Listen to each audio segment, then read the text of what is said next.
Ito yung showers. Yung Liston, 1,600 lahat.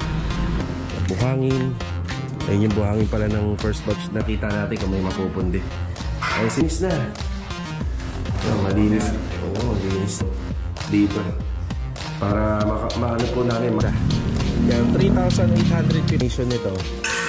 Gagamit kami ng 1x1 na tube. Ito na nga po pala yung design ng ating fence grills. Yan, meron pa rito. Kasama to lag.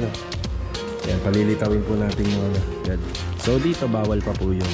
Bili ko po yun ng 4,000. Yan, 4,000 ang isa kasi you know,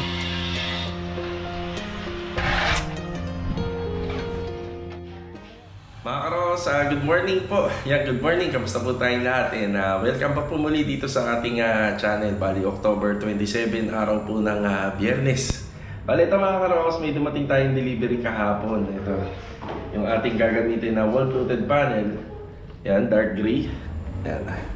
Tapos may kasama siyang wall clip. Yan. In-order natin to online. Sa iba po tayo umorder. Yan, flash ko po rito sa screen. Ayan, shoutout po kay ma'am. Taga-Lumina rin po siya. And doon natin sa kanya in-order para wala na pong delivery charge. So sa kanya kahit konti lang, ayan, walang delivery charge yan. Shoutout po sa inyo ma'am, malaking tulong po. So bali, 11,130. Ayan. Itong panel na in-order po natin. So 14 pieces. Tapos umorder naman tayo ng 30 pieces na wall clip. Ito mga karaw, samahan niyo po muli kami sa mga accomplish namin ngayong araw ng Biyernes. Itutuloy pa rin po yung CHB laying doon sa ating bagong project. Tapos sa fabrication naman po ng mga tubular, so para po sa gate and grills. Tapos itutuloy pa rin yung installation ng tiles at saka yung overall paint. Yan, dire-diretso lang din po kasama yung pintor natin na si Kuya Dindo. So paano? Enjoy watching mga karawas and God bless. Tara! Mga karawas, bago nga pala tayo pumunta sa site, ito yung shower set na gagamitin po dun. Ayan o. So para hindi na natin to dalhin, susukatan na natin dito. Maalikabok kasi sa site para mapanatili natin yung ano nito, yung kintab at saka yung pagkabago niya. So ito lang naman yun. Ito yung 120 yung height. Tapos ito dadalhin talaga natin to, hindi pwedeng hindi natin dalhin. Ayan, para ma-actual yung pinaka-bulb niya, shower bulb. So dadalhin natin siya, pero yung height ng pinaka katawan nitong ating shower head, itong tubo, yan 120 yung sukat. Tara. Bago muna tayo pumunta dun sa site, dadama na tayo dito sa hardware. Yan, kahapon may ano tayo rito, may utang, hindi pa natin nababayaran. Yan, bayaran muna natin.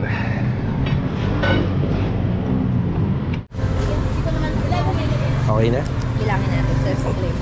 1, 3, 4. Parang hindi ka talaga nahuli ngayon. Okay, thank you. Ma'am Kim, thank you po. Salamat. Yeah. Bali yung item na dala na natin doon sa site kahapon. Yan, bali ito yung Liston, 1,600 lahat. Ayan. Tara, update muna tayo rito sa assignment natin dito sa bagong project. Ayan muna, nandito si Kuya Boy. Good morning po. Good morning, good morning. Si Jamil pa rin kasama nila. Jamil, good morning. Good morning mga kasamas. Parang parang may hangover Geng. Geng. Good morning, Ricky. Good morning. Ayan, bali asintada pa rin po sila rito. Kahapon yung ating first level ng ating CHB laying yan. So hinto muna tayo dyan nitong kahapon ng buong araw para maiwasan po yung yung pag-uga. Hindi siya magbengkong. Kapag kaganyan po kasi yung level, pag pinatungan nyo pa, magbabago po yung niyan, yung hulog. So D4 lang po kasi yung gamit natin, pero kung D5, D6, yan pwede natin yan itaas-taas pa kagad. So ito, dito naman po sila mag-aasintada. Yan na. Bali one way yung trabaho nila Kuya Boy tsaka ni rito nila Ricky, nila Jamil. Kami kasi noon ang ginagawa namin, yan pwede na naming anuhin kagad yan, flooring, poste yan. Pero dito isang diretsuhan. Yan, dito naman sila nagle-layout para sa CHB laying. Etong mga gapon na to, makikita natin may bakod na yan. Marami naman tayong materials, kompleto rito. Yung buhangin. Ayun yung buhangin pala ng first batch na delivery. Bali 4 cubic yun. Isang elf truck. Ayan, halos sa paubos na. Neil, yung Sahara ha. Yan, lagi naming pinaalala, baka makakalimutan, di malagyan. Yun yung waterproofing compound na hinahalo sa pang mortar. Palaman nitong hollow blocks. Yan, wala pa tayo munang pahakot today. Yan, tingnan muna natin kung ano yung mga magagawa. Magbabawas din naman kasi ng mga lupa pa dyan. Yan, check natin kung makapagpahakot tayo, kasi sayang naman to space na to for the next delivery. Pagagamit natin. Okay, dito naman tayo. Yan, mag-uumpisa na si Master Jojo gumawa ng fence grills natin dito. Yan, good morning, Pastor Jo. Good morning. Yan, dito siya sa may bandang malilim. Yan na. Dito muna. Si Louie, good morning Louie. Good morning. Pagpapatuloy ni Louie yung installation ng tiles dito habang hindi pa ginagawa yung gate. Two-door gate nga po pala to. Yung naka-plano rito. Yan, two-door gate. Bali, meron siyang tig 70, mahigit 70 each. 70 cm each. Ito muna. Ito yung mga nagawa kahapon, no? Oh, di ba? Ganda. So, nakabukas muna yan para makita natin kung may mapupundi. Ay, si Bilog, good morning, Log. Good morning. Ayun, oh. Aba, parang ano pa, malat ah. So, ito pa, pinakukuberan po natin ng husto to. Yan, para malinis. Yan, makita ni client na may cover siya. Yan, kahit na ano naman, kailangan may cover. Itong tiles po kasi na to ay medyo sensitive yung mga ganitong klaseng tiles. And itong granite, yan, may cover po ng husto yan. Tapos nandyan na rin po kasi yung ating ito, yung built-in na cooktop at saka itong twin tub na kitchen sink. Bali, isa sa mga assignment natin dito, yung umpisa na ni Bilog na mag-install ng tiles dito sa may backsplash gamit yung 30x60. Yan. Overall paint. Good morning, Kuya Dindo. Good morning. Yan, overall paint si Kuya Dindo. Bali, preparasyon lang to. Ayan, no? Nakapag-install na ng kornisa. Tapos sinasabayan na ng masilya agad. Iyon. Ano ang kulay ng kornisa natin? Bali, ano yan? Alam mo na, dark gray. Kailangan natin ito. Kailangan mo na kagad? Pang primer. Primer muna yan, di ba? Pagka-primer ito. Sige, sige. Okay. Makating. Ay, inumpisahan mo na palang masilyahan yung ano. Kaya hindi nakita. Wala na akong makita, ano? Dito, Oo, malinis na. Malinis. Oo, malinis na. Kaya paingatan lang ng PVC panel. Sige, sige. Magdala na rin kaya ako ng basahan. Sige, sige. Okay, bali yung finishing touch nito, yung final color, hindi po naiiba dun sa mga dati nating pintura na ginamit. Yan, seal gray at saka t-shirt gray, yung pa rin. Uso na ngayon yung mixing color, no? Kasi para pagka nag-retouch, hindi na masyadong mahirapan yung may-ari. So, mixing color na yung ginagamit. So, ibig sabihin, templado na. Dito rin, ayan o. May kornisa na rin. Tapos nakapag-install na ng tiles si Louie rito kahapon. Yan, accent. Wall accent. May dalawang ilaw pala yan. Abangan na lang natin kung kailan po namin makakabit for delivery. So, maliit na po kasi itong space na to. Pag naglagay ng kama, wala na po siyang ano rito, area na kung saan may makapaglagay pa siya ng lampshade, no? Pwede naman ipilit na makapaglagay dyan, pero mas maganda yung may ganito na, diba? Kung kailangan ng dim light ng client owner, yan, meron tayo. Tapos dito nga po pala, kinontak ko na si client owner. Bali, magpapa-install na po kagad tayo ng, ng aircon dito. Para maano po namin, matap po namin yung mga linya ng abang na ginawa po namin yan, kagaya niyan, para masama na sa ano yan, preparasyon yan. Tsaka yun dito, yung abang rito. Para lahat ng mabubutas nila, maayos kagad ng pintor. Wow, yan o. Ganda talaga ng kisame kagad na. Biglang naging elegante yung loob ng bahay. Okay, ito magkakaroon na rin po ng ng forma yung banda rito. Yung WPC nga pala or yung wall fluted panel, hindi ko muna dinala rito. Gawa ng mahalikabukan pa. Yan, mahalikabukan pa po siya. Para mapanatili natin malinis yun, di muna natin dinala rito kasi hindi pa naman siya magagamit. Kapag mag-a-actual na kami ng sukat dyan, saka natin dadalhin dito. Saka pag medyo malinis-linis na. Yan. Installation ng tiles, preparasyon sa pintura, at saka fabrication na itong ating grills. Today, yan ang assignment. Dito tayo sa hardware sa may paradahan. Yan, bibili tayo ng pintura. Ayan, okay na tayo rito. Bali, tin shop gray. Apat na galon. So check natin kung magkakasya na to sa loob ng interior, or kung magkulang, pahabol na lang. Tapos isang galon ng seal gray, yan yung pang kornisa. Yan, 3,850 lahat. Kasama na tong paintbrush. Yung paintbrush natin 5. Nag-add na ako ng 5 cutting disc at saka 3 baby roller muna. Okay, diretso ulit tayo dun sa phase 4. Balik na tayo. Tara. Nakabalik na po ulit tayo rito mga karos. Tin shop gray. Bali 4 na galon. Yan, 3 baby roller. Tapos 5 didos lang. Tapos seal gray. Yan, 1 galon lang muna yung binili natin para may stock tayo para dun sa mga kornisa, mapinturahan na. So yan, nandito lang yung mga gamit ha. Siya. Tapos bumili pa tayo additional na 5 bala ng ating cutting disc, pamutol ng bakal.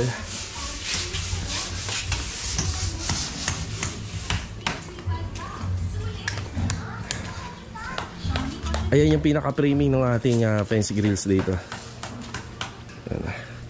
Bali sa poste, nakababayan ng nakadrap yan ng 5 cm. Sa pasumano naman, nakaangat siya ng 5 cm. Yung gap niya, yung tipong mapipinturahan siya, hindi siya ganun kasinsin. Yan, lagay ka naman dito.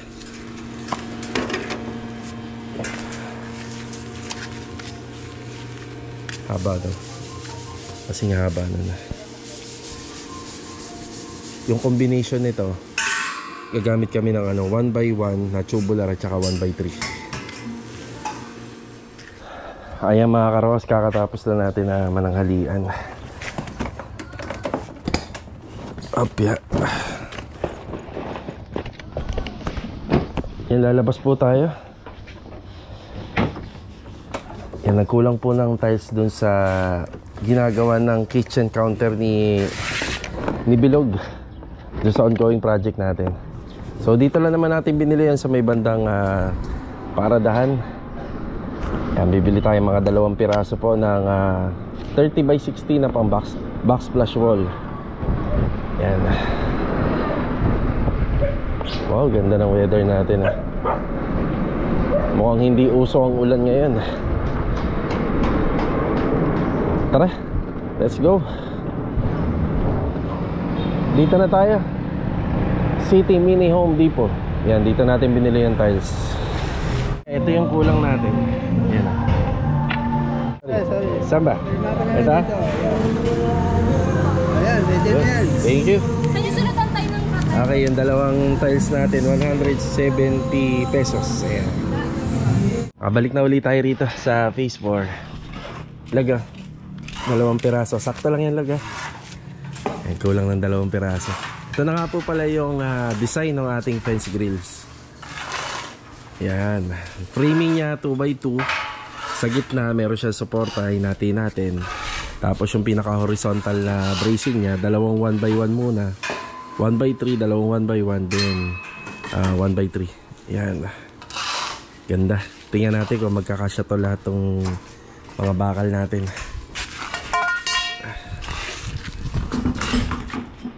Yan, pinagpapatuloy ni Louie yung installation ng tiles dito. Ayan na. Meron na rin dito. Kapantayan ng 2 poste dito sa harapan. Ayan na.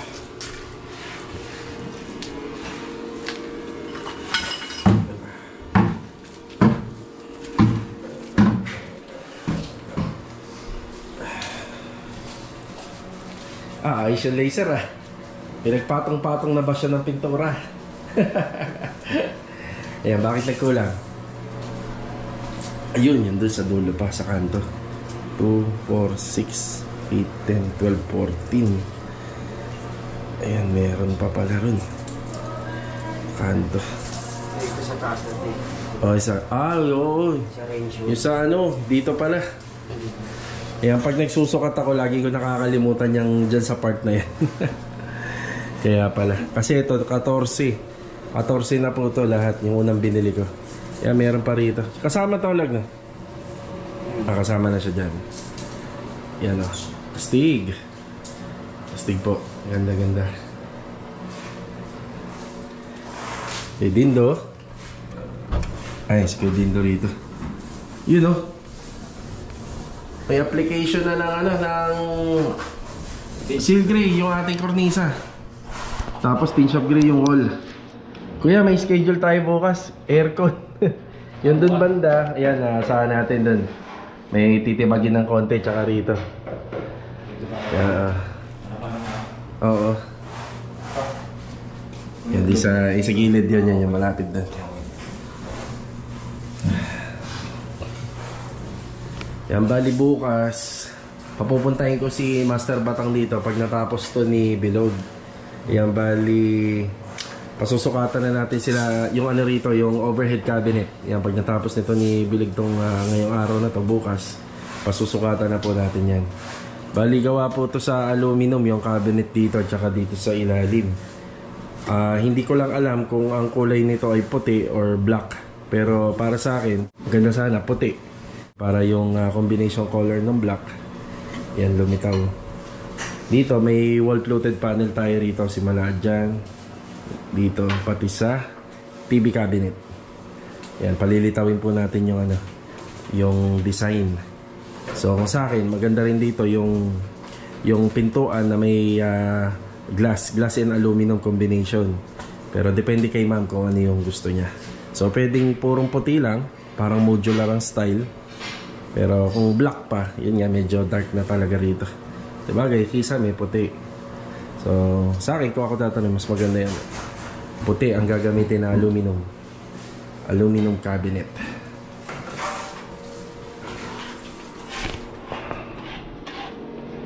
Ayan yung ating grills.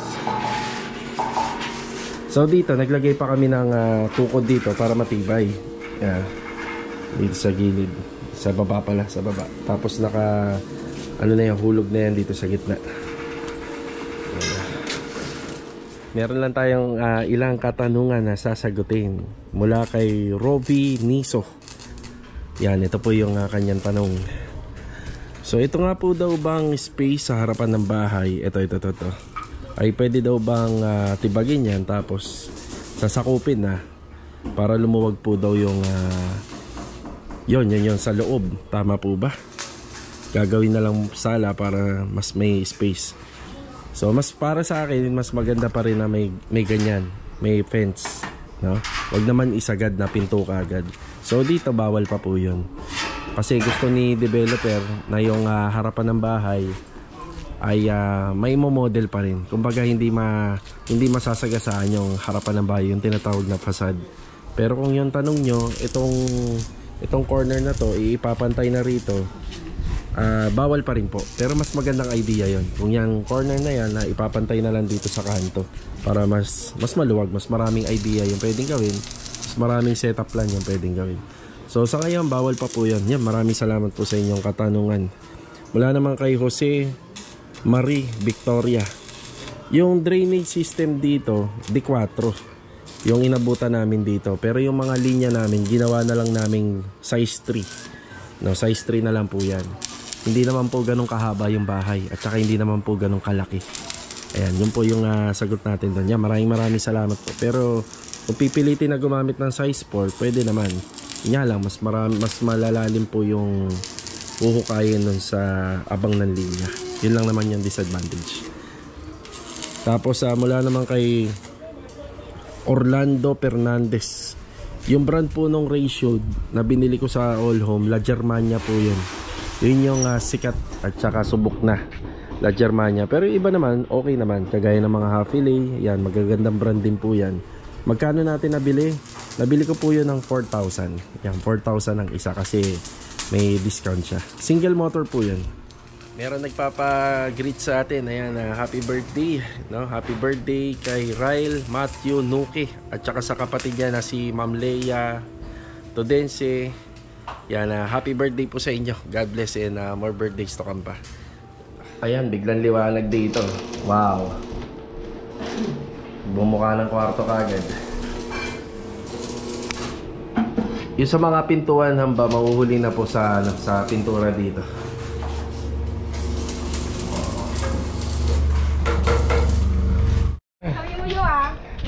Happy birthday. Nahihiya pa. Sabi mo, baka naman, ice cream lang. Baka naman, ice cream lang. Sinabi nga. Sige ha. Sabay po. Sige. Carol, bilang mo ice cream. Sige, ako na ba? Isama mo na sa ano ko ha. Yan ang happy birthday nga pala kay Yuan, doon sa bata. May pa spaghetti pa na. Happy birthday to me. Ikaw pala may birthday. Yan, kain po tayo. Yun o. Magpa-Alfonso ka.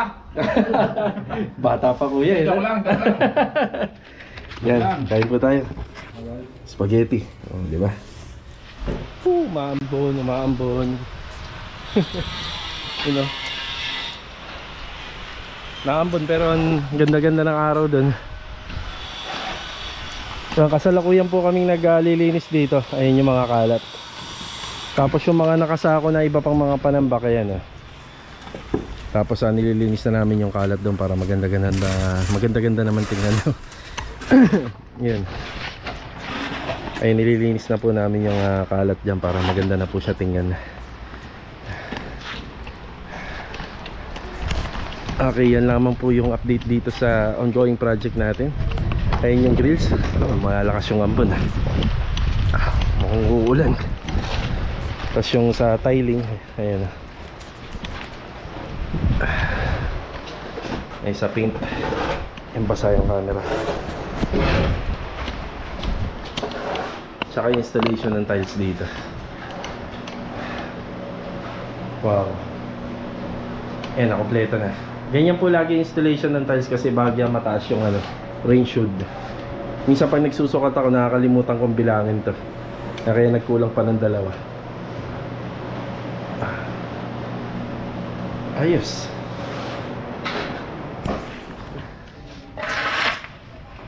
Ayan, ang linis-linis na po. Sinako na rin namin yung ibang panambak para maluwag-luwag na po rito.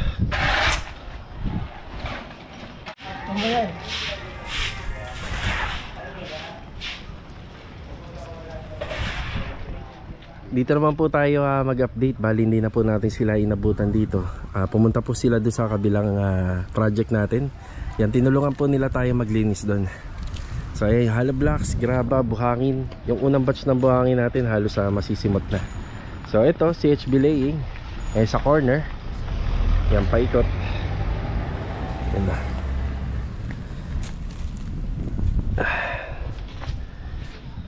Yan yung trabaho natin dito. Yan.